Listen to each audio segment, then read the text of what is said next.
আজকে একটা আনকমন দৃশ্য দেখাবো। এই যে গাছটা কেমনে আছে দেখেন। একেবারে এই যে লেকটা, এই লেকের মাঝখানে বলতে গেলে চতুর্দিকে পানি, কিন্তু সে তো বেঁচে রয়েছে।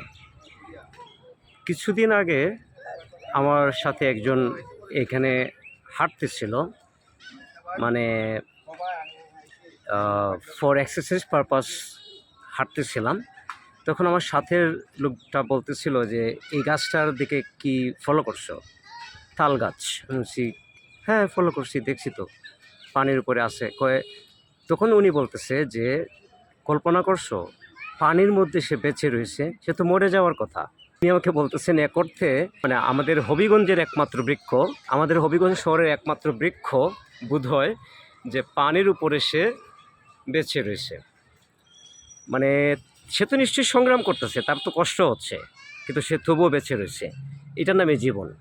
জীবন সে তার মতো করে বেঁচে থাকে। একটা পর্যায়ে তার মৃত্যু হয়, কিন্তু মৃত্যু আসার আগে সে মরে না। এই বৃক্ষটাই তার প্রমাণ। সুতরাং যত বাধা বিপত্তি আসুক, কোনো কিছুই বাধা না, এগুলাকে ওভারকাম করা যায়। বরং বাধা বিপত্তি আসলে মানুষের মানসিক দৃঢ়তা বাড়ে। তো বিপদ আপদ, দুঃখ দুর্দশা যাই দেখি না কেন, আমরা সব কিছুই আপনাকে শানিত করে। ওই যে বলে না, সোনাও খাঁটি সোনা হয় না যতক্ষণ পর্যন্ত এটাকে পুরা না হয়। আর আপনিও মানুষ, সূর্যের আগুনে না পুড়লে আপনি খাঁটি মানুষ হইতে পারবেন না, শক্তিশালী মানুষ হইতে পারবেন না। ওই বৃক্ষটাই তার প্রমাণ।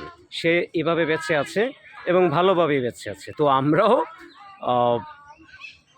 যত ধরনের প্রবলেম আসুক, সব প্রবলেমকে ডিঙায়ে ওই বৃক্ষের মতো আমরা দাঁড়ায়ে থাকবো।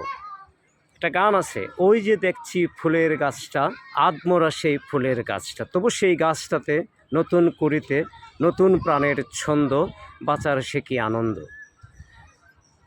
তো বেঁচে থাকার জন্য জীবন সর্বাত্মক চেষ্টা করে, ফাইট করে।